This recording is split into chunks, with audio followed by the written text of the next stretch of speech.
In the shadowed annals of American history, there are stories so dark, so visceral, that they have been deliberately buried beneath the carefully manicured lawns of Southern mansions and the polite silence of historical records. Stories that make us uncomfortable. Stories that force us to confront the unspeakable brutality of slavery and the equally unspeakable acts of desperate vengeance it sometimes spawned. This is one of those stories. Charleston, South Carolina. The year is 1849. The city gleams with wealth built on the backs of enslaved people. Grand homes line the Battery. Ships laden with cotton depart for ports around the world. And beneath this veneer of civilization, a system of unimaginable cruelty grinds human beings into commodities. But one man, a slave named Solomon, would shake the foundations of this world. His name would become whispered in terror among plantation owners. His actions would lead to one of the most suppressed incidents in antebellum Charleston history. This is the story of Solomon's revenge, a story of 9 masters buried alive, a story the establishment tried desperately to erase.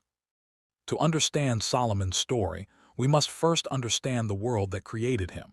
Charleston in the 1840s was one of the wealthiest cities in America. Its prosperity was built entirely on the institution of slavery. By 1850, enslaved people made up over 40% of the city's population. In the surrounding lowcountry plantations, that percentage was even higher, sometimes reaching 90%. The Charleston slave market was infamous. Located on Chalmers Street, it was where human beings were inspected like livestock, families were torn apart, and people were sold to the highest bidder. The market operated with cold efficiency. Enslaved people were stripped, examined for physical defects, made to jump and dance to demonstrate their vitality. Women were subjected to humiliating inspections. Children were ripped from their mothers' arms without ceremony or compassion. Solomon was born into this system around 1815 on a rice plantation some 30 miles north of Charleston. Rice cultivation in the lowcountry was backbreaking, deadly work. The fields had to be flooded and drained repeatedly. Enslaved workers stood in water up to their knees for hours, plagued by mosquitoes, venomous snakes, and alligators. Malaria, yellow fever, and dysentery killed thousands. The mortality rate among enslaved people on rice plantations was staggering. Some plantations lost 25% of their enslaved workforce every decade. Owners calculated these deaths into their business models with chilling pragmatism. It was often cheaper to work people to death and buy replacements than to provide adequate care and rest. Solomon grew up watching people die. He watched friends collapse in the fields from heat stroke and exhaustion. He watched women give birth in slave cabins with no medical attention, many dying in the process. He watched children, some no older than 5 or 6, forced to work from dawn until dusk. He watched as overseers wielded whips with casual brutality, their violence authorized and encouraged by the masters who employed them. But Solomon was different from many of the other enslaved people on the plantation. He possessed an unusual intelligence and an ability to mask his true feelings behind a facade of compliance. He learned to read in secret, a crime punishable by severe whipping or worse. He studied the white people who owned him, learning their habits, their weaknesses, their fears. Most importantly, Solomon learned to wait. The institution of slavery in Charleston relied on a carefully maintained system of terror. Laws governing enslaved people were draconian and comprehensive. The Negro Act of 1740, passed after the Stono Rebellion, codified many of these restrictions. Enslaved people could not gather in groups without white supervision. They could not learn to read or write. They could not own property. They could not testify against white people in court. They could not leave their plantation without a written pass. Violation of any of these rules could result in whipping, branding, mutilation, or death. But legal restrictions were only part of the system. The real control came from constant, unpredictable violence. Overseers and masters used whipping as a routine management tool. Some plantations had whipping posts permanently installed. The whips themselves were designed for maximum pain, braided leather with metal tips that could strip flesh from bone. Solomon witnessed countless whippings. He saw men tied to posts and beaten until their backs were shredded meat. He saw women whipped while pregnant. He saw children whipped for minor infractions or sometimes for no reason at all, simply to maintain an atmosphere of fear. But physical violence was only one aspect of slavery's terror. Psychological torture was equally devastating. The constant threat of family separation hung over every enslaved person like a sword. Husbands could be sold away from wives. Children could be sold away from parents.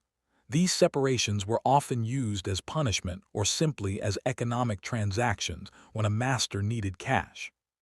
Solomon had experienced this horror firsthand. At age 12, his mother was sold to a plantation in Georgia. He never saw her again. At 15, his younger sister was sold to a slave trader who specialized in providing enslaved women to New Orleans brothels. The pain of these losses never faded. Instead, it hardened into something cold and calculating inside him. Sexual violence was another cornerstone of the slavery system.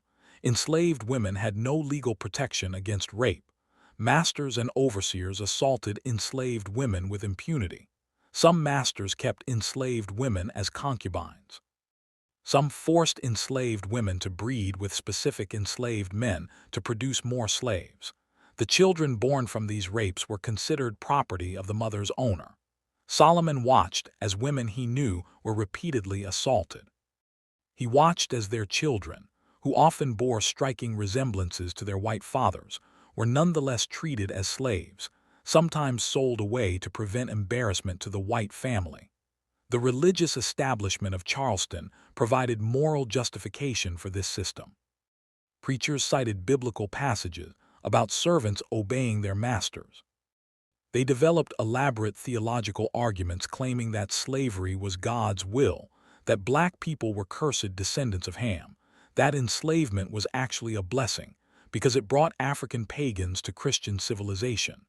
Solomon heard these sermons. He watched enslaved people forced to attend churches where white preachers told them to accept their bondage, to be obedient, to never resist.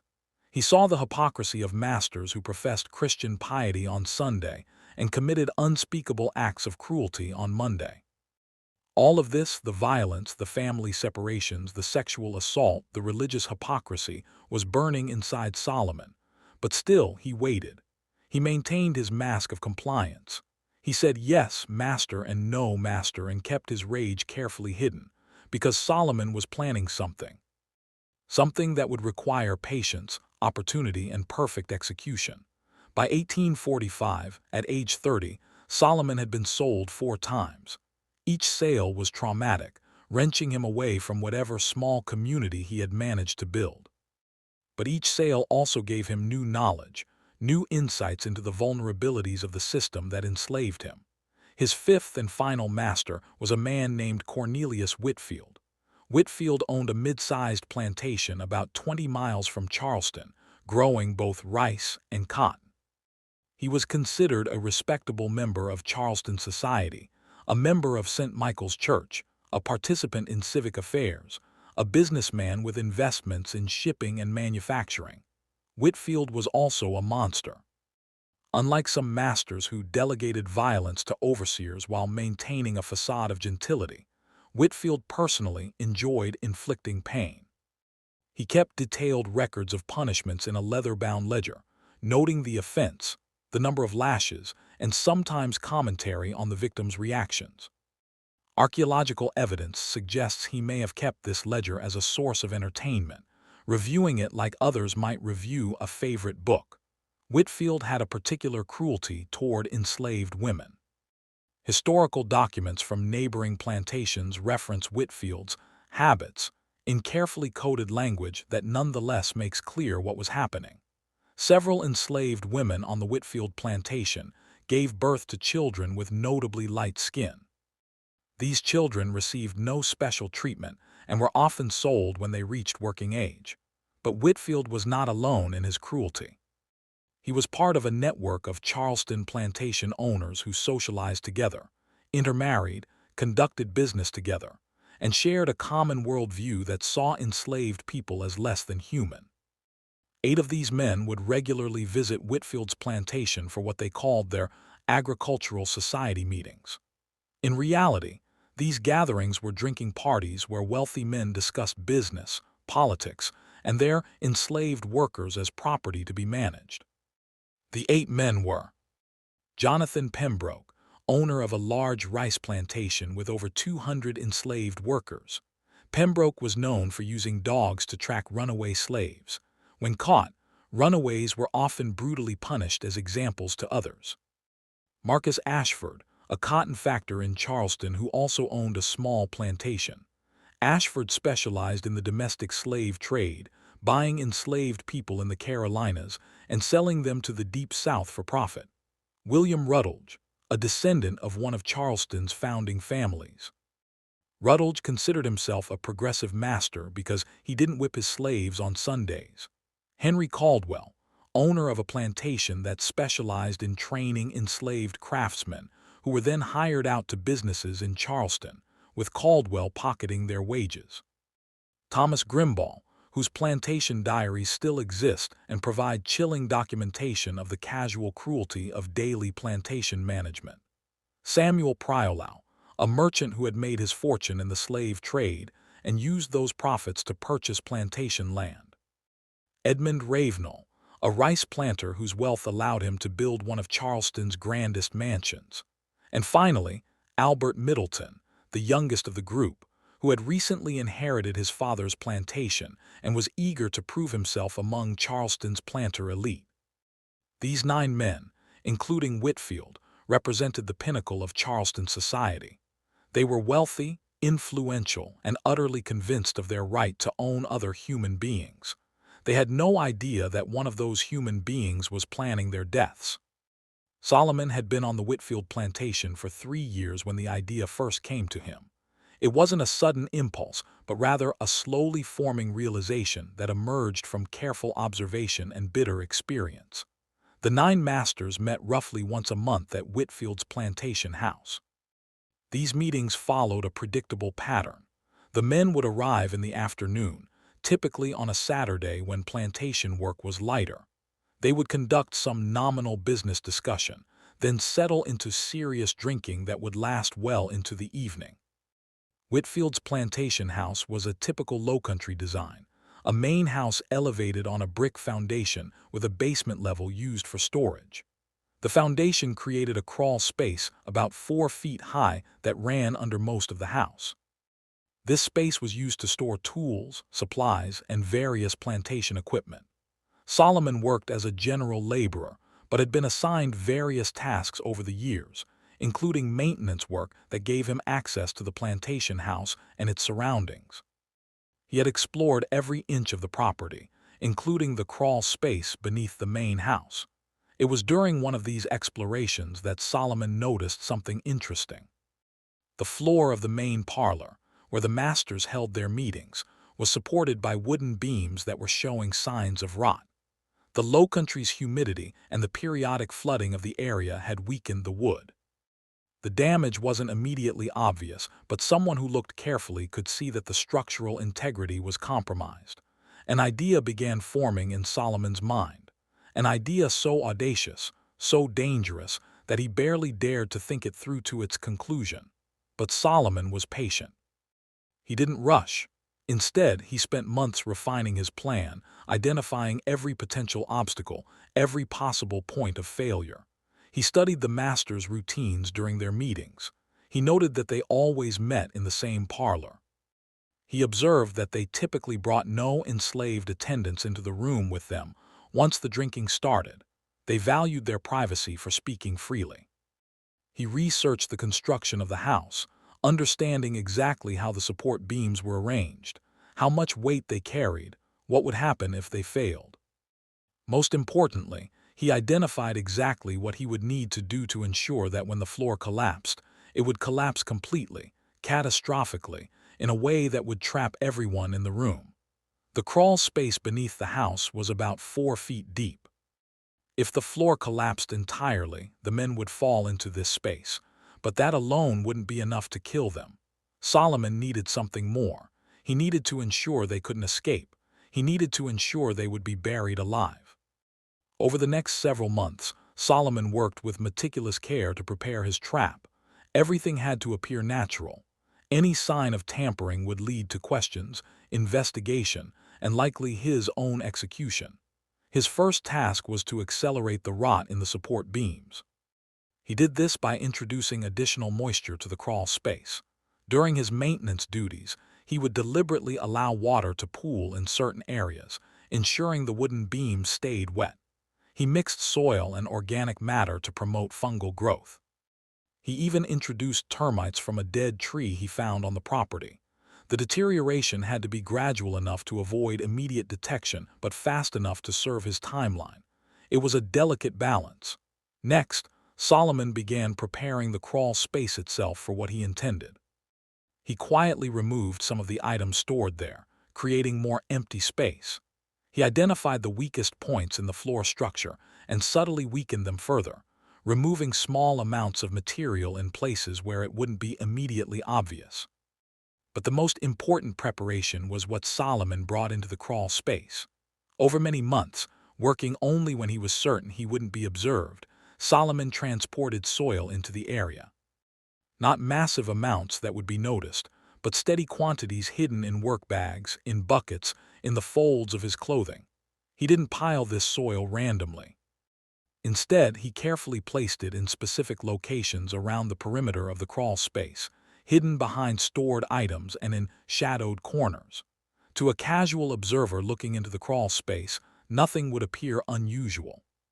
Solomon also prepared tools and positioned them carefully in the crawl space. A shovel, hidden behind old wooden crates, lengths of rope, pieces of wood that could be used as braces or barriers. But perhaps most chilling was what Solomon learned about human psychology during this period. He understood that when the floor collapsed, there would be confusion, darkness, pain from the fall. The masters would be disoriented. They would call out for help, and Solomon would be there, right there in the crawl space, ready to ensure they never escaped. He also planned for the aftermath. He knew he would need to explain the collapse in a way that wouldn't immediately point to sabotage. He prepared his story: a tragic accident, structural failure, an old building finally giving way. He would be the shocked slave who tried to help but couldn't reach them in time. By early 1849, everything was ready. The beams were sufficiently weakened. His materials were in place. His plan was complete. Now he just had to wait for the right meeting, the meeting where all 9 masters would be present. Where they would gather in that room, sitting in their chairs, drinking their whiskey, discussing their enslaved human property as if they were discussing livestock.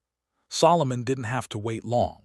The meeting was scheduled for Saturday, March 17, 1849. All 9 masters had confirmed their attendance. The weather was typical for March in the Lowcountry, mild, with afternoon temperatures in the low 70s. Solomon woke before dawn that day, as he always did, but this day was different. This was the day he had been planning for months. The day that would either bring his revenge to fruition or end in his own death. He went through his morning routine as normal, fed the livestock, hauled water, performed the dozens of small tasks that filled an enslaved person's day. To everyone around him, he appeared no different than usual, quiet, obedient, unremarkable.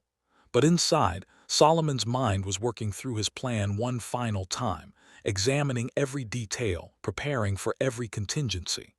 The masters began arriving around 3 in the afternoon. Their carriages came up the long drive to the plantation house. Enslaved workers took their horses. They greeted each other with the hearty familiarity of men who had known each other for years. Solomon watched from a distance, his face carefully neutral. He counted them as they arrived: Pembroke, Ashford, Rutledge, Caldwell, Grimball, Priolau, Ravenel, Middleton, and of course Whitfield as host, all 9 present, perfect. The men gathered in the parlor as expected. Whitfield had arranged for food and drink to be brought in: cold ham, bread, cheese, and multiple bottles of whiskey and brandy. Enslaved workers delivered these items, then retreated as the masters closed the doors to begin their meeting. Solomon knew from past observation that these meetings followed a pattern. The first hour or so involved actual business discussion, crop prices, labor management, political developments in Charleston and Washington. But as the drinking continued, the conversation would become looser, cruder, more honest about their true views. This meeting was no exception. Through the closed doors, occasional bursts of laughter could be heard, the rumble of male voices in conversation, the clink of glass. As evening approached, Solomon positioned himself near the house. His presence wasn't unusual. Enslaved workers were often nearby to attend to any needs the masters might have. But tonight, Solomon had a different purpose. Around 7 in the evening, as dusk was settling over the plantation, Solomon made his move. He slipped into the crawl space beneath the house through an access panel at the rear of the building. The space was dark and cramped. Solomon had to move in a crouch, carefully navigating around the support beams. He could hear the masters directly above him. Their voices came through the floorboards clearly. They were deeply into their drinking now, their words slightly slurred, their laughter louder and less controlled. Solomon took out his tools, the shovel he had hidden, several lengths of rope, a pry bar. He moved to the critical support beams, the ones whose structural failure would cause the floor above to collapse. Then he began to work. Solomon positioned himself beneath the weakest point of the floor. Months of careful preparation had brought him to this moment. The support beams above him were already compromised, rotted from the inside, weakened by moisture and termites. Now he just needed to finish the job. Using the pry bar, Solomon began working on the first beam. He didn't attack it directly, which would create noise and vibration that might be noticed above. Instead, he carefully removed what little solid wood remained at the beam's base, where it connected to the brick foundation. The wood came away in soggy chunks. The rot was even more advanced than Solomon had hoped. The beam was holding the floor above primarily out of structural inertia. It was in position, so it stayed in position. But that position was precarious. Solomon moved to the second critical beam. Same process. Carefully removing the compromised wood at the base, weakening the connection to the foundation. Above him, the masters continued their conversation, completely unaware that their lives were now measured in minutes. Solomon worked on the third beam, fourth, fifth. Each one was carefully, quietly compromised. Then came the moment of truth. Solomon took the pry bar and with careful precision applied lateral pressure to the most damaged beam. He pushed slowly, steadily, increasing the force gradually. The beam shifted, just slightly, just enough. And then, with a crack that sounded like a gunshot in the confined space, the beam gave way. For a split second, nothing else happened. The other beams tried to hold the weight they were never designed to carry alone. They failed. With a tremendous crash, the entire floor of the parlor collapsed. The sound was catastrophic, wood splintering, glass breaking, men shouting in surprise and terror, the heavy thud of bodies and furniture falling. In the space of perhaps 2 seconds, the 9 masters of Charleston society fell from their comfortable parlor into the dark crawl space beneath the house. Solomon had positioned himself carefully. He was near the access panel, away from the collapse zone, protected from falling debris. But he could see and hear everything. The scene was chaos. Broken floorboards, shattered furniture, and 9 men tumbled together in a space barely 4 feet high. Several were clearly injured from the fall, broken bones, deep cuts from the shattered wood and glass. All were disoriented, struggling to understand what had just happened. The crawl space was dark, lit only by the failing evening light coming through the access panel and gaps in the lattice work that surrounded the foundation. Dust filled the air, making it hard to breathe. The masters were shouting, calling for help, crying out in pain, demanding explanations. And then Solomon began to work. In the confusion and darkness, the masters didn't immediately realize that Solomon was in the crawl space with them.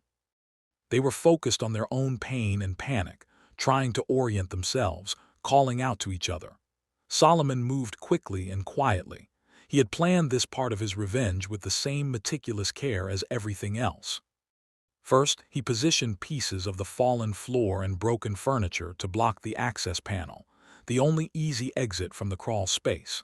This had to be done immediately, before anyone oriented themselves enough to try to escape. Then he began the most terrible part of his plan.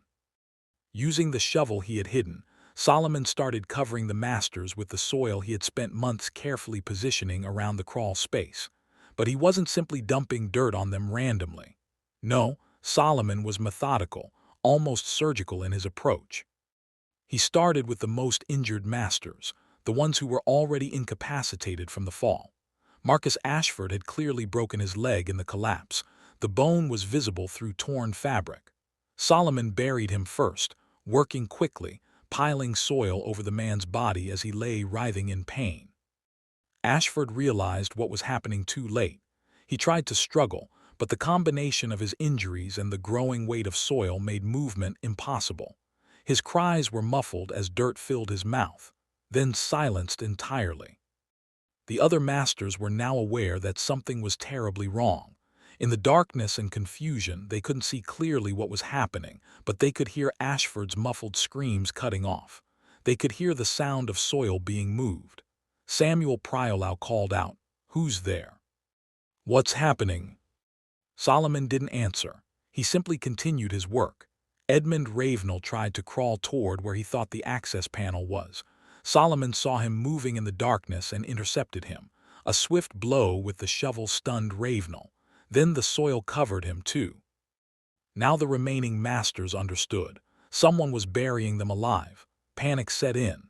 The men tried to move, to escape, to fight back. But the crawl space was too confined, the darkness too complete, their injuries too severe. They couldn't orient themselves. They couldn't find the exit that Solomon had blocked.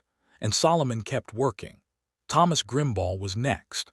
The man who had kept such detailed diaries of his plantation management, who had recorded the punishments of enslaved people with the same matter-of-fact tone he used for noting the weather. Solomon buried him with particular thoroughness. William Rutledge, the progressive master who didn't whip on Sundays, met the same fate. His pleas for mercy went unanswered. Henry Caldwell tried to fight. Despite injuries from the fall, he swung wildly in the darkness, connecting with nothing. Solomon approached from behind and struck him down. More soil. Jonathan Pembroke, the man who used dogs to hunt runaways, who made examples of those who were caught, now became an example himself. Buried alive in the darkness, his screams unheard by anyone who might help. Albert Middleton, the youngest master, tried to bargain. He offered Solomon freedom money, anything he wanted. Solomon's response was more soil. That left Cornelius Whitfield, the master of the plantation, the man who had owned Solomon for 3 years. The man whose personal cruelties had exceeded even the brutal norms of plantation slavery. Whitfield understood fully what was happening now. In the darkness, he could hear the labored breathing of those not yet completely buried. He could hear the sound of Solomon's shovel working methodically. "Solomon," Whitfield said, his voice trying for authority but undercut by fear. "Solomon, I know that's you. Stop this immediately. I order you to stop." For the first time, Solomon spoke. "You order me?" Solomon's voice was quiet, calm, terrible in its composure. "You order me, master. Like you ordered me to be whipped. Like you ordered Sarah to your quarters. Like you ordered my friend Thomas sold away from his family." Whitfield tried to move, to escape, but he was injured from the fall and disoriented in the darkness. "I'll give you anything," he said. "Freedom, money. Anything." "You have nothing to give," Solomon replied. "Everything you have you stole. Your house built with stolen labor. Your wealth created by stolen lives. Your freedom purchased with our bondage." More soil. Whitfield was now partially covered, unable to move his legs. "Please," Whitfield begged, all authority gone from his voice now. "Please, I'm sorry for everything. Just let me live." Solomon paused in his work. For a long moment, there was silence in the crawl space except for labored breathing and muffled sounds from those already buried. "You're sorry now," Solomon finally said. "Now that you're the one buried in the dark. Now that you're the one who can't escape. Now that you understand what it feels like to be trapped, to be powerless, to know that no plea will save you." Then Solomon resumed his work. More soil, more pressure. Until Whitfield's voice, too, was silenced. When Solomon finished his work, 9 of Charleston's most prominent plantation owners lay buried in the crawl space beneath Whitfield's house. The only sounds were Solomon's own breathing and the settling of disturbed soil. Solomon stood in the darkness for a long moment, processing what he had done. He had just committed an act that would horrify even those who opposed slavery. He had killed 9 men in a brutal, premeditated act of vengeance. But as he stood there, Solomon felt no remorse. He thought of every person these men had owned, every family they had separated, every back they had torn open with whips, every woman they had assaulted, every child they had sold. He thought of the thousands of lives destroyed by the system these men represented and perpetuated. This wasn't justice. True justice would have seen the entire institution of slavery abolished. But it was consequence. For once, the masters had faced real consequences for their actions. Solomon knew what would happen next. He had no illusions that he would escape punishment. But he had planned for this too. He climbed out of the crawl space and carefully replaced the access panel. Then he went to the slave quarters where he washed himself and changed his clothes, hiding the soiled garments. Then he waited. It took almost an hour before anyone noticed something was wrong. The master's servants, waiting outside with the carriages, eventually became concerned about how long the meeting was lasting. One of the enslaved coachmen approached the house and knocked on the door. No answer. He opened the door and stepped inside. The hallway was intact, but when he looked into what should have been the parlor, he saw only a gaping hole in the floor. His shout brought others running. Soon, enslaved workers and the few white overseers present were staring at the collapsed floor, trying to understand what had happened. Someone suggested the men might have survived, might be injured in the crawl space below. Several enslaved workers went to investigate. They found the access panel blocked. Working together, they removed the obstruction and entered the crawl space with lanterns. What they discovered there would haunt them for the rest of their lives. 9 bodies, buried in soil, positioned in what looked almost like carefully arranged graves. The scene was impossible to misunderstand. This was no accident. This was murder. Chaos erupted on the plantation. Messengers were sent to Charleston. The local sheriff and a doctor were summoned. By midnight, the news was spreading through Charleston society like wildfire. 9 masters were dead, buried alive on Whitfield's plantation, and the search immediately began for who was responsible. The Charleston authorities arrived at the plantation before dawn on Sunday morning. The sheriff brought a contingent of deputies and volunteers from the city's elite. The news of what had happened had already reached Charleston, and wealthy plantation owners were gathering, demanding answers and vengeance. The bodies were recovered from the crawl space and examined. The doctor confirmed what was already obvious. They had been buried alive, dying of suffocation over the course of perhaps 30 to 40 minutes. The initial assumption was that this had to be the work of multiple enslaved people. Surely one person couldn't have accomplished this alone. The authorities immediately began interrogating every enslaved person on the plantation. The questioning was brutal. The sheriff and his deputies used whips, threats, and intimidation to try to extract confessions. Several enslaved people were beaten severely. But no one confessed because no one knew anything. Solomon had worked entirely alone, telling no one of his plans. Meanwhile, investigators examined the collapsed floor and the crawl space. They found the rotted support beams, the signs of structural failure. Some wanted to believe it was simply a tragic accident. The floor collapsed, and in the chaos and darkness, the masters somehow became buried in loose soil. But others weren't convinced. The amount of soil, its distribution, the way the access panel had been blocked, these details suggested deliberate action. One investigator, a plantation owner named Richard Hayward, made a crucial observation. The soil in the crawl space was different from the soil around the foundation.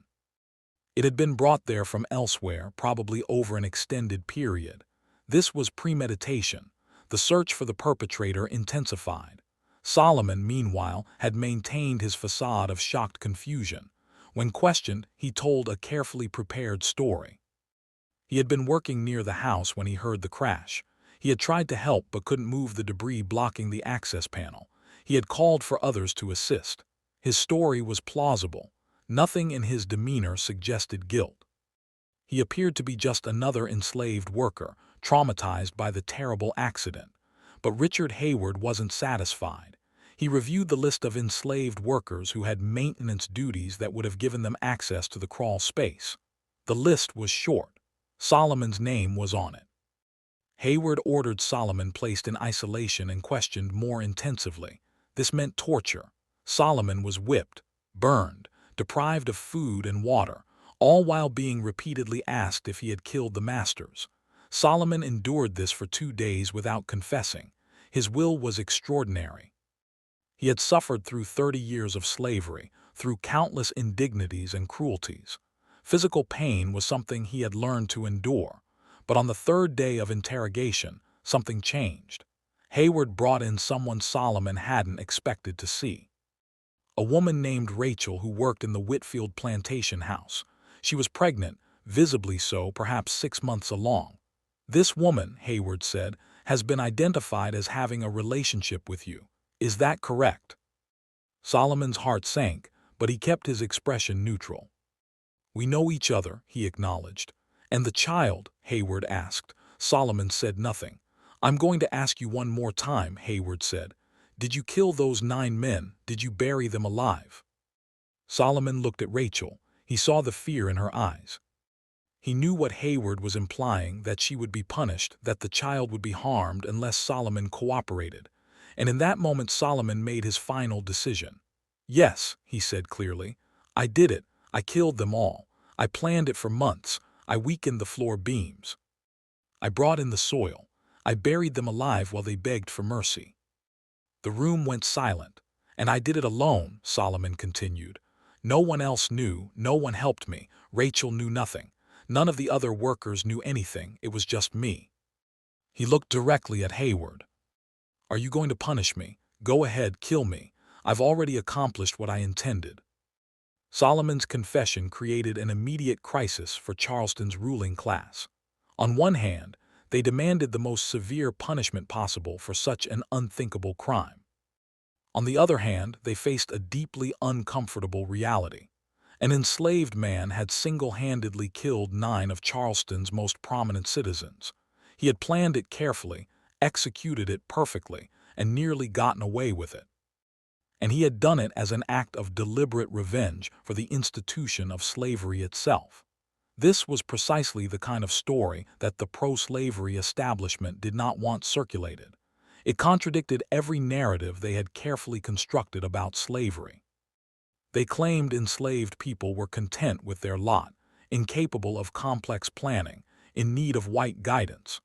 Solomon's actions demolished all of these claims. He had demonstrated intelligence, patience, and capability that the slavery system insisted black people didn't possess.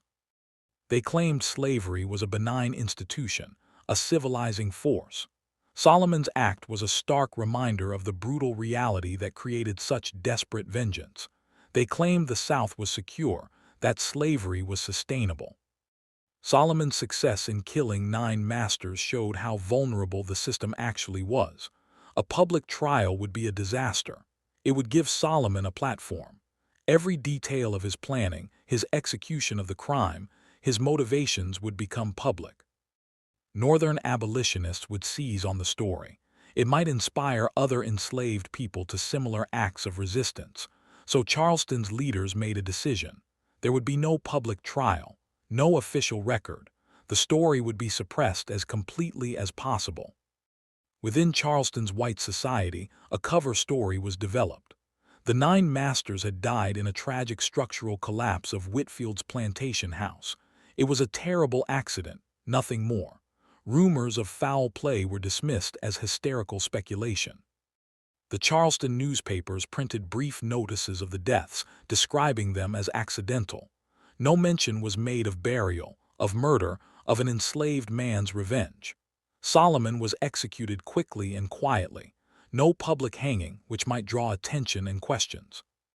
Instead, he was killed on the Whitfield plantation in front of the enslaved population there, as an example and warning. Rachel, despite Solomon's insistence that she was innocent, was sold away to a plantation in Alabama.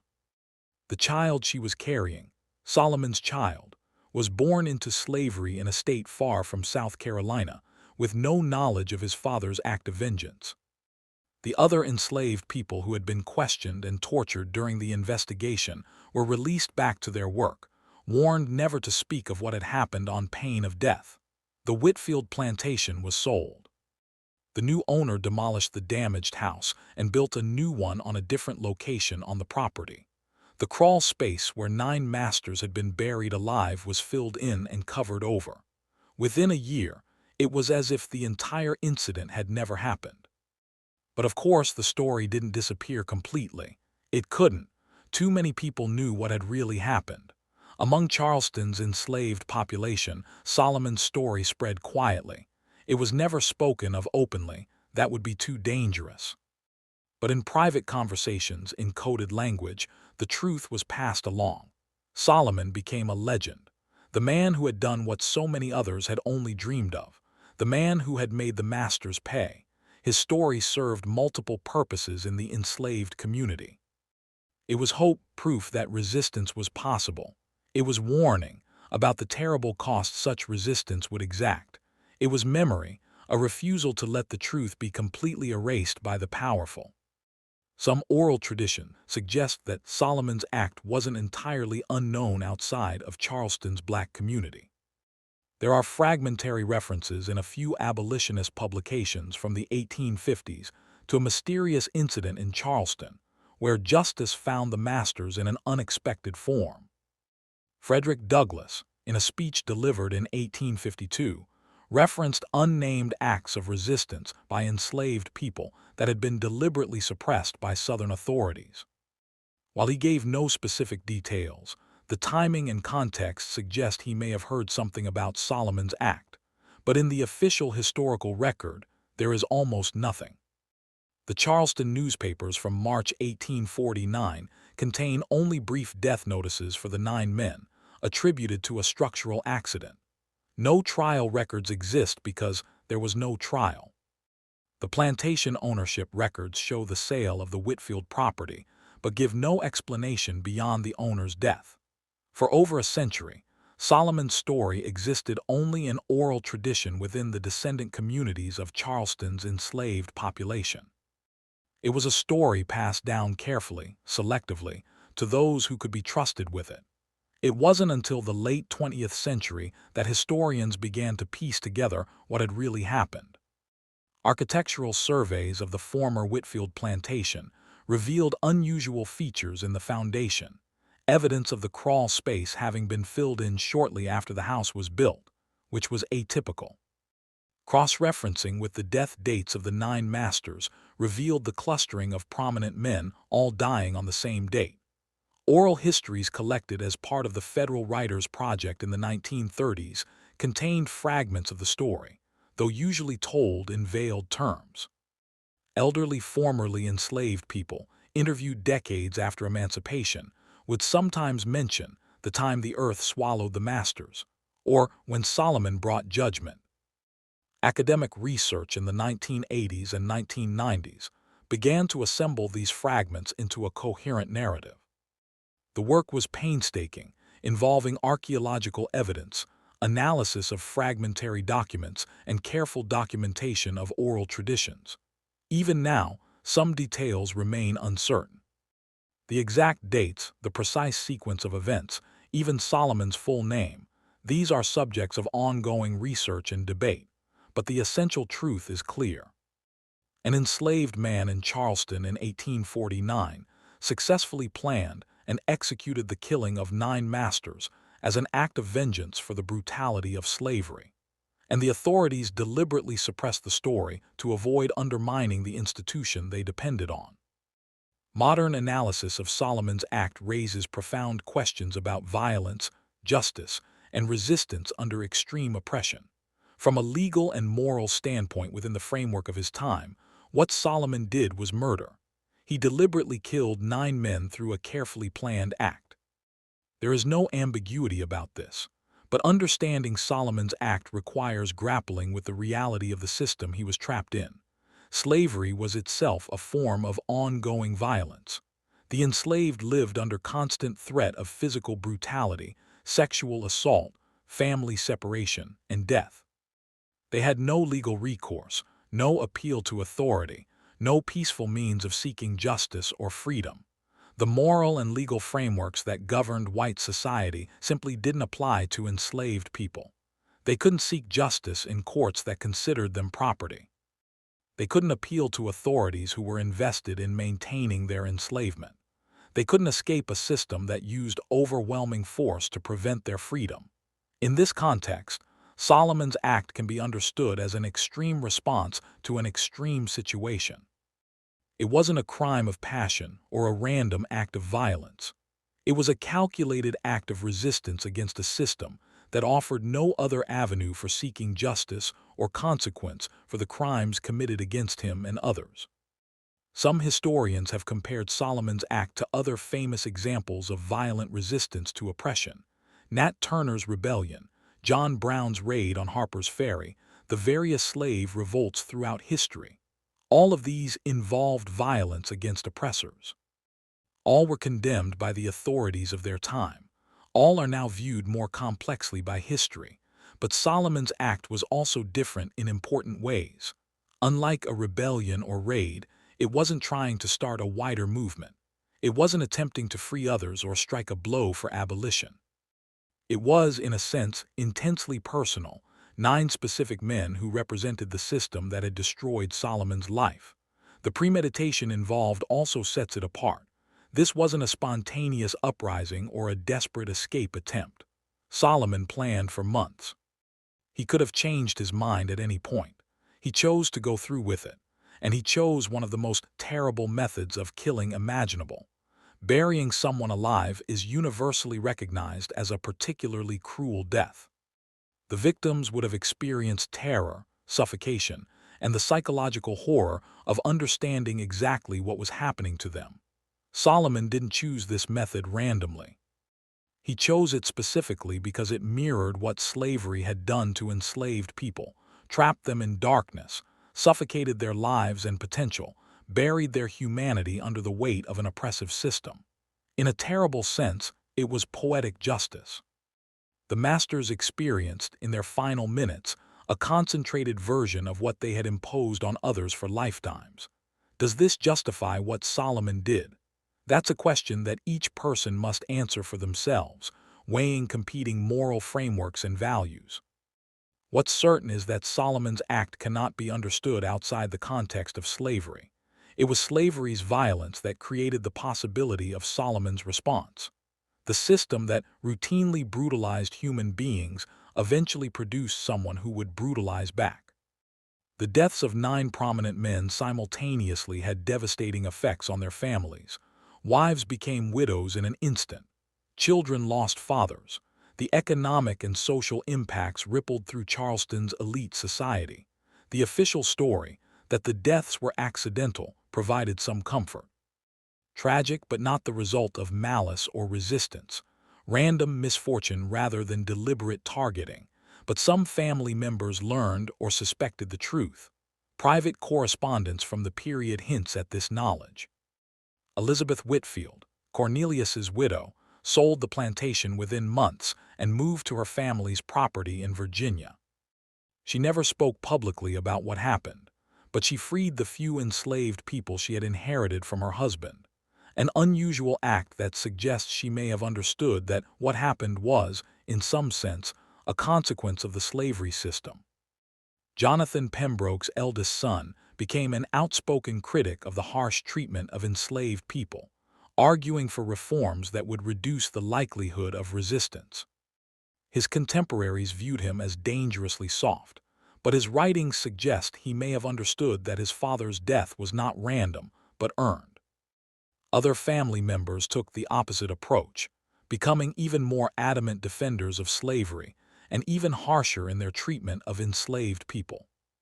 They saw what happened, to the extent they knew or suspected the truth, as evidence that enslaved people were inherently dangerous and needed to be controlled with even greater severity. The 9 families tried to memorialize their dead. There were funerals, obituaries, monuments. But notably, none of the monuments mention the manner of death. The inscriptions speak of devoted husband and father, respected member of Charleston society, taken too soon. Nothing about what actually happened. This silence is telling. Even in death, even in private family monuments, the truth about Solomon's act had to be suppressed. Some of the master's descendants still live in Charleston today. Most know little about their ancestors beyond family stories and genealogical records. The true story of how and why 9 of their ancestors died on the same night in 1849 has been lost in most family lineages. In recent years, as historians have worked to recover and tell Solomon's story, some descendants have had to confront this difficult history. Learning that your ancestor didn't die in a random accident, but was killed as an act of resistance to the brutal slavery system he participated in and profited from. This is challenging knowledge to integrate. Some descendants have engaged with this history thoughtfully, acknowledging the role their ancestors played in perpetuating slavery. Others have rejected the scholarship, insisting the official story of an accident must be true. Still others simply don't want to know, preferring to leave the past undisturbed. But the past doesn't stay buried. Like Solomon's deliberate burial of 9 masters, history has a way of bringing suppressed truths back to the surface. One of the most tragic aspects of Solomon's story is what happened to Rachel and their unborn child. Rachel was approximately 22 years old at the time of Solomon's act. She had worked in the Whitfield plantation house for several years. Historical records suggest she was literate, having secretly learned to read from the Whitfield children when they were young. Her relationship with Solomon had developed over the 2 years before his revenge. Romantic relationships among enslaved people were complicated by the system. Couples could be separated at any time through sale. They couldn't legally marry. Their children would be born into slavery. But within these constraints, enslaved people still formed deep bonds. Solomon and Rachel had such a bond. They talked about escape, about freedom, about a different life. But they also understood how difficult escape would be, especially for a pregnant woman. There's no evidence that Solomon told Rachel about his plan. This was likely a deliberate choice on his part. Telling her would make her complicit and put her at risk. By acting alone, he ensured that she could truthfully deny knowledge. When Solomon was arrested and tortured, Rachel was terrified. She knew he was innocent of the routine accusations, theft, lying, laziness, that were often used to justify punishment. But she had no idea what he was actually being accused of. When the truth came out, Rachel was devastated. The man she loved had committed an act that would certainly result in his death, and she would lose him forever. After Solomon's confession, Rachel was questioned extensively. She maintained, truthfully, that she had known nothing about his plan. But the authorities didn't believe her, or didn't care. She was sold away as punishment and example, separated from the community she knew. The Alabama plantation where Rachel was sold was a cotton operation, harder and more brutal than the rice plantation she'd come from. She was put to field work despite her pregnancy, which endangered both her health and the child's.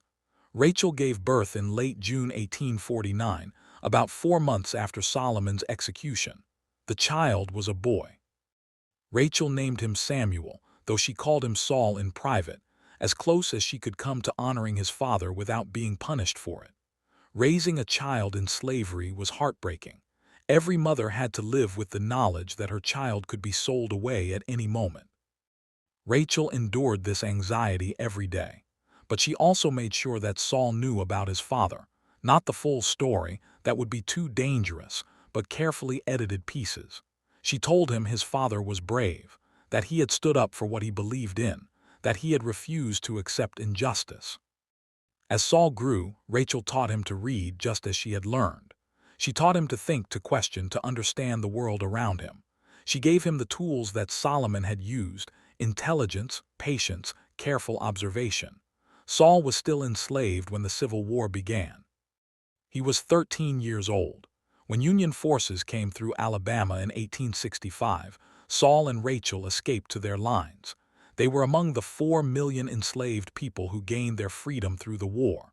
After emancipation, Rachel insisted on registering their surname as Freeman, Saul Freeman, a new name for a new life. Saul went on to become a teacher in the freedmen's schools that were established across the South after the war. He devoted his life to education, helping formerly enslaved people learn to read and write, preparing the next generation for lives of freedom. He married and had 6 children. His descendants spread across the United States. Some became teachers like their grandfather. Some became ministers, doctors, business people. They didn't know the full story of their ancestor Solomon's act. Rachel had been careful about what she passed down, understanding the dangers of such knowledge. But they knew they came from strength, from someone who refused to accept injustice, from someone who had fought back. Rachel lived until 1887, dying at age 60. In her final years, she spoke more openly about Solomon to her grandchildren. The full story still wasn't told. Some truths were too dangerous even decades after slavery. But she made sure they knew his name, knew he had been important, knew he had done something significant. The oral tradition in Saul's family preserved fragments of Solomon's story. They knew an ancestor had fought the masters. They knew he had been executed for it. But the specific details, the 9 burials, the deliberate planning, the crawl space, these were lost or deliberately obscured. It wasn't until the 1990s, when historians researching Solomon's story made contact with Rachel's descendants, that the family learned the full truth. DNA testing confirmed the family connection. Historical documents filled in the gaps. The revelation was complex for the family.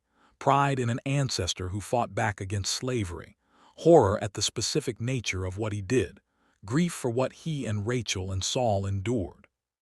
Understanding of the desperate circumstances that drove such an act. Some family members embraced Solomon's story and became advocates for telling it. Others preferred to focus on Rachel and Saul's accomplishments after slavery, finding the violence of Solomon's act too disturbing. But all agreed on one thing: the story needed to be told. Not celebrated necessarily, but told. Understood in its full context. Remembered as part of the broader history of slavery and resistance. Because Solomon's act, however brutal, was a direct response to the brutality of the system. And forgetting that context, suppressing that truth, had been the goal of the Charleston authorities, who tried to bury the story along with the 9 masters. In the 1980s, when historians began seriously investigating the Solomon story, one of the key pieces of evidence came from architectural archaeology. The Whitfield plantation site had been abandoned as a plantation in the late 19th century. Parts of it had been subdivided and sold. The main house site had changed hands multiple times. By the 1980s, it was an undeveloped plot of land, overgrown and largely forgotten. Researchers obtained permission to conduct an archaeological survey of the site. Using historical records, they identified the likely location of the original plantation house that had been demolished in 1849. Ground-penetrating radar revealed the foundation structure still present beneath several feet of soil. The team carefully excavated, documenting everything they found. The foundation showed clear evidence of the original crawl space. More importantly, it showed that this crawl space had been deliberately filled in at some point. The soil inside was distinctly different from the soil surrounding the foundation. Carbon dating of organic materials in the fill suggested it had been deposited around 1849-1850, consistent with the timeline of Solomon's act and the subsequent sale of the property. The excavation also revealed something chilling. Within the filled crawl space, the team found traces of human remains. Not complete skeletons, those had presumably been removed when the bodies were recovered, but fragments, teeth, small bone pieces that had been missed during the original excavation in the chaotic aftermath of the incident. DNA analysis wasn't possible on these fragmentary remains, but their very presence confirmed that human beings had indeed been buried in this space. This wasn't just a legend or an exaggerated story. Something terrible had happened here. The team also found artifacts, pieces of broken glass consistent with whiskey and brandy bottles of the period, fragments of porcelain that matched the style of dishes used in wealthy homes. These supported the story that the collapse had occurred during a gathering of masters. Most telling was the condition of the support beams that could still be examined. The wood showed advanced rot consistent with prolonged exposure to moisture. But there was also evidence of deliberate weakening, areas where wood had been removed in patterns inconsistent with natural decay. An engineer consulting on the project analyzed the structural failure. His conclusion was unambiguous. The collapse was not accidental. The beams had been deliberately compromised. Someone had carefully engineered a structural failure that would collapse the entire floor at once. This evidence provided crucial corroboration for the oral histories. Solomon's story wasn't myth or legend. It was history, documented history that had been deliberately suppressed but could now be recovered. The archaeological findings were published in academic journals. They sparked broader interest in recovering other suppressed histories of slave resistance. They demonstrated that even when the powerful try to erase events, physical evidence can survive. The Whitfield plantation site is now on the National Register of Historic Places, though not for its architecture. It's listed as a site significant to understanding the reality of slavery and resistance in the antebellum South. There's a small marker at the site now. It doesn't tell the full story. That would require a much larger display. But it acknowledges what happened here. It names Solomon. It recognizes that 9 men died in this place as a consequence of the slavery system they perpetuated. For Rachel's descendants, seeing this official recognition was profound. Their ancestors' act hid. Story that offers no simple lessons, no comfortable conclusions. Solomon was both victim and perpetrator of terrible violence. The 9 masters he killed were both human beings and active participants in a brutal system. The aftermath involved both justice denied and truth eventually recovered. What happened in Charleston in March 1849 was a direct consequence of slavery.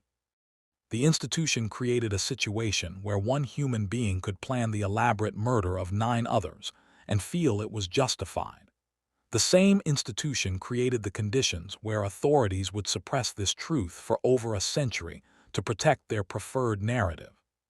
We tell this story now not to celebrate violence but to understand it, to see how slavery degraded everyone it touched, to recognize the desperate circumstances that drove some enslaved people to desperate acts, to acknowledge the intelligence and capability of people whom the system insisted were inferior.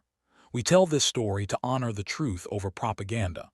The authorities wanted this forgotten, buried like the 9 masters, but truth has a way of resurfacing, of demanding to be acknowledged. Solomon's revenge was terrible, but so was the system that created him, that brutalized him for 30 years, that gave him no alternative for seeking justice or consequence for those who oppressed him. History asks us to hold all of this complexity without resolving it into simple narratives. To acknowledge what Solomon did without either condemning or celebrating him simplistically. To understand the context without using it to erase moral responsibility. To recognize both the particular horror of his act and the broader horror of the system that created the conditions for it. The 9 masters who died that night in 1849 experienced a terrible death. Their families experienced devastating loss. These truths matter. And so does this. For every master buried alive in that crawl space, there were hundreds of enslaved people who experienced equally terrible fates over the course of their lives, worked to death, whipped until they couldn't stand, separated from everyone they loved, assaulted, degraded, treated as less than human. Solomon's act was extraordinary in its planning and execution, but the suffering that drove it was ordinary, the daily reality of millions of people trapped in slavery's machinery. This is Solomon's story, a story of revenge, A story of violence, a story of desperation, a story of resistance, a story of truth suppressed and eventually recovered. It's a story that needed to be told, authors note. This script represents a synthesis of historical research, oral traditions, archaeological evidence, and some necessarily speculative reconstruction. While the core facts of the incident are documented, 9 prominent Charleston men died in similar circumstances in March 1849.